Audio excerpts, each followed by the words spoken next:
छोटे बच्चों को एक एक, बड़ों को दो दो दे देते हैं। और अभी आंवले का जूस, आंवले का मुरब्बा, आंवले की कैंडी, ये तो सब हम बताते ही बताते हैं। आंखों पर, कानों पर, ब्रेन पर सबसे बुरा प्रभाव पड़ता है, फिर हार्ट पर। तो आंखों पर जो उसका बुरा असर आए तो उसके लिए आईग्रिड अथवा आंवले के रसायन, आंवले के रस में आंवले का पाउडर जो है ना, उसके अंदर भावना दे देते हैं। आंवले की रस की, आंवले के पाउडर में भावना दे दी 11 से 21, आंवले के रस पर उसको सुखा लेते हैं, छाया में सुखा लेते हैं। और उसमें आंवले के रसायन 200 ग्राम, 20 ग्राम उसमें सप्तामृत लो, 10 ग्राम मुक्ता शक्ति, 2 से 4 ग्राम मोती पिष्टी, और जिसकी जैसी प्रकृति उसमें वसंत कुसुमास रसराज योगेंद्र आदि रस डाल देते हैं। नहीं तो बनाना हो तो वह बनाना है, और वो 2-3 ग्राम ले लेना। ये 1 से 2 गोली 2 से 3 बार, सुबह दोपहर शाम 3 बार खाली पेट। कान के ऊपर असर आता है तो ये देते हैं फिर ईयर, ये भी बड़ा जबरदस्त है। और कान के लिए ये कान में डालते हैं, कर्णपुर करते हैं। आंख में, सौम्य सबके लिए, और जिनको कैटरेक्ट ग्लूकोमा हो जाता है तब डालते हैं दृष्टि। तो आंख, और आंख का ये कपालभाति करते करते ये पॉइंट भी दबा लेते हैं, और अनुलोम विलोम तो करते ही है लंबा। अक्षय तर्पण में पहले ही बता चुका हूँ, और जल नहीं पी। इतने उपाय करने के बाद, और हरी सब्जियां ज्यादा खाएं। गाजर मिले तो गाजर का जरूर पी। गाजर, चुकंदर, व्हीट ग्रास। पित्त बढ़ने से भी आंखों की प्रॉब्लम बढ़ती है, तो जिनका पित्त बढ़ा हुआ है, व्हीट ग्रास, एलोवेरा, ये बड़े जबरदस्त। गाजर, चुकंदर और अनार, इनका जूस पिला देते हैं। इसके 2 काम होते हैं। एक तो पित्त का प्रशमन होता है, खून की वृद्धि होती है, हीमोग्लोबिन 7 से 14 हो जाता है 1 से 2 सप्ताह के अंदर, और आंखों की समस्या का भी प्रशमन हो जाता है, विटामिन ए भी पूरा मिल जाता है। तो सारे उपाय आंख के बता दिया। किसी भी प्रकार की मायोपिया की प्रॉब्लम, नजर की दुर्बलता, और वक्त के साथ होने वाले आंखों के सब रोग, मैकुलर डिजनरेशन, वो नहीं होगा। जो आज उपाय हमने बता दिए, उनको जो अपना लेंगे मेरी बहन मीनाक्षी जी। आपने ये सब परेशानियों के बीच एक सवाल मेरे मन में खड़ा किया है कि आप वहाँ पर गुरुकुल में हैं, और वहाँ पर जो बच्चे रह रहे हैं, क्या वो फ़ोन नहीं चलाते? अगर उनको फ़ोन चलाने की जो एडिक्शन है, आप उनको किस तरीके से बचा कर ऐसे रख रहे हैं? क्या पता बाकी पेरेंट्स को भी इससे कुछ आइडिया मिल जाए और वो बच्चों को मोबाइल से दूर भी बना सकें। देखो मेरी बहन, हमारे बच्चों को पहले तो हम गुरुकुल में, आचार्य कुल में मोबाइल देते 12वीं कक्षा तक। वैसे जब इंटरनेट आदि पर पढ़ना होता है तो बच्चों के लिए कंप्यूटर लैब हमने बनाई भी, और विशेष परिस्थितियों में हम देते भी, लेकिन उसका एक टाइम है, और वो उसको क्लासरूम में या स्टडी रूम में इस्तेमाल कर सकते हैं, बेडरूम में लेके नहीं जा सकते।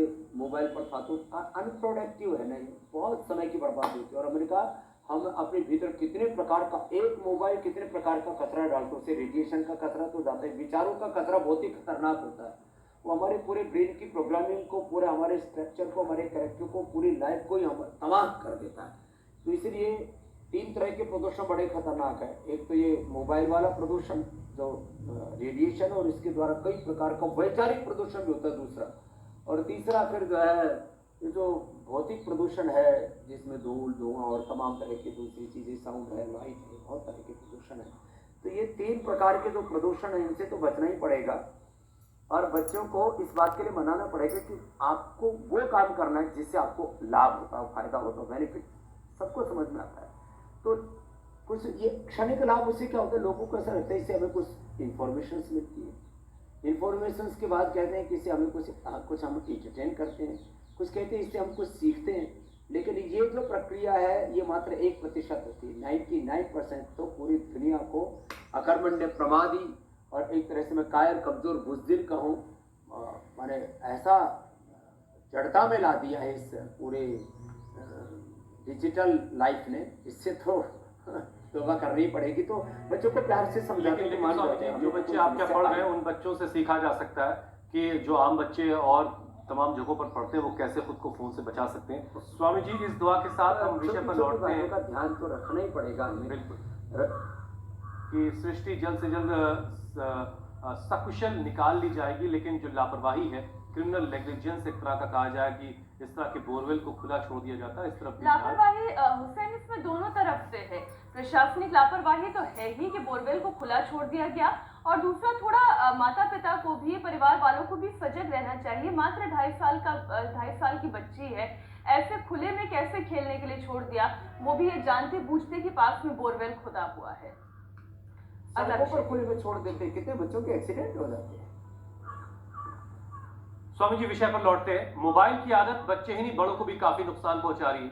अक्सर बड़े लोग जो हैं, उम्र में थोड़े ज्यादा जो लोग हैं, वो घंटों रील में फंसे रहते हैं, जिसकी वजह से उनका जो नींद का पैटर्न है वो बिगड़ रहा है और अनिद्रा का शिकार हो रहे हैं। नींद नहीं आने की परेशानी उनको हो रही है। तो एक तो ये कि इस लेट नाइट मोबाइल चलाने की बीमारी से कैसे बचें, और अगर कुछ बहुत जरूरी काम है भी, फोन ऑपरेट करना ही पड़ रहा है, तो जो उसकी ये आपने एकदम ठीक पूछा हुसैन भाई।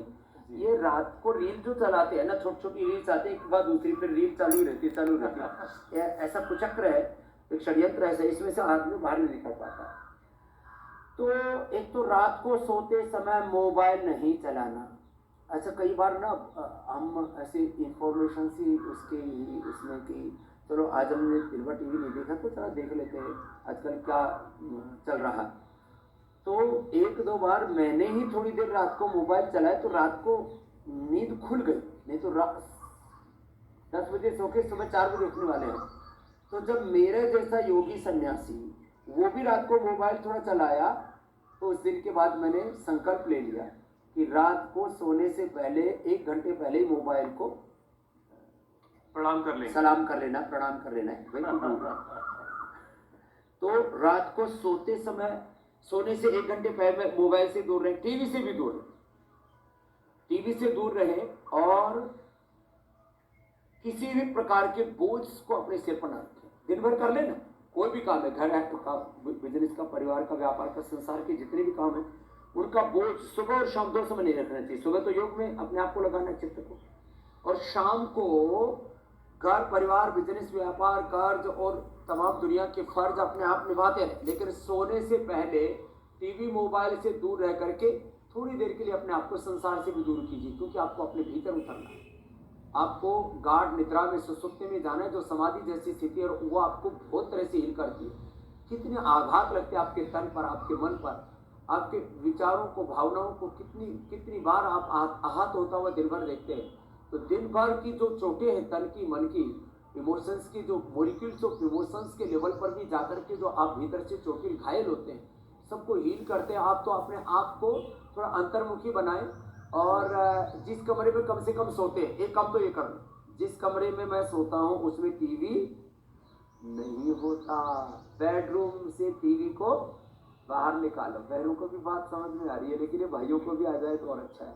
ये पति लोग न्यूज चैनल बहुत देखते हैं। अब ये इंडिया टीवी पर मैं के लिए नहीं बोल रहा हूँ, इंडिया टीवी तो अच्छा चैनल है और